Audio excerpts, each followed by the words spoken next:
Okay, so I'm going to give you a crash course in FTML. The very first thing you need to do to get started is to visit Reshape Media.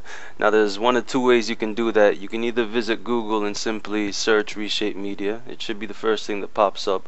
Or you can actually visit reshapemedia.com and it'll redirect you to FTML.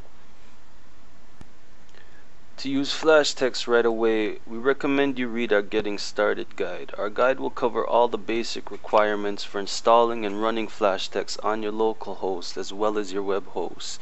There are two basic requirements for running flashtext, one being the cross-domain file. You'll need this to actually access flashtext, as well as the FTML engine for rendering. Now, the Getting Started guide will cover all installation instructions, so we highly recommend that you read that. For the purpose of this video though, we'll assume that you did read the Getting Started guide, and we're going to skip directly to the samples. Now, the samples themselves, they're designed to give you an example of how to use flashtext as well as the power in rendering flashtext directly on the HTML page. We'll start by going through the Hello World example. Hello World is the most basic example for all coding languages, which will display a title across the screen stating its name, Hello World. Now, most of our samples will bring you to our FTML builder. Our FTML builder is a basic IDE for building FTML or flashtext online.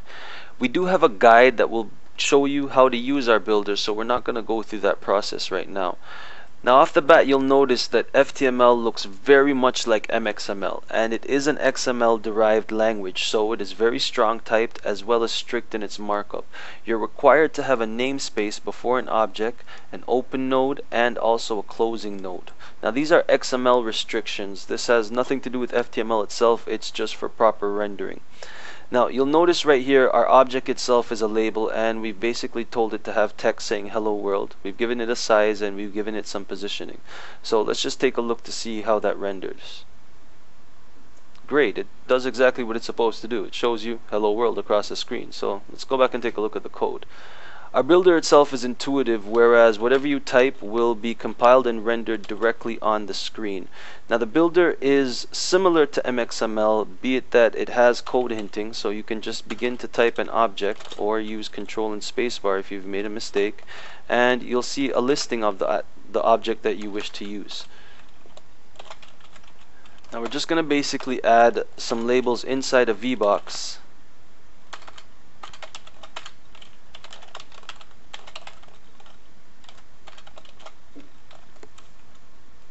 Now, what a VBox is a child holder, and this child holder will take its children and actually stack them one on top of another vertically.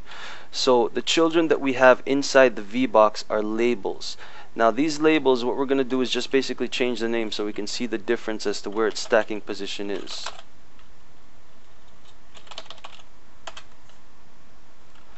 Okay, so let's take a look as to how this renders.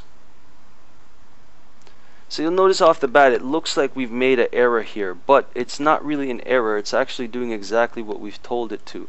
What happens is the first node that we had, which was the label, had a certain positioning, which was to position it directly in the center of its parent. Now, because we have the VBox, that became the label's parent, and it was always centering in the middle. No matter which child it was, as long as it had that element on it, it would center.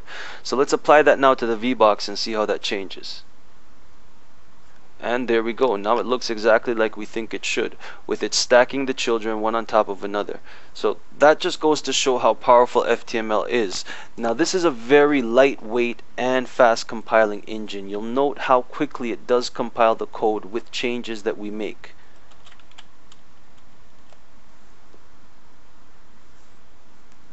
Okay, so now let's take a look at some more.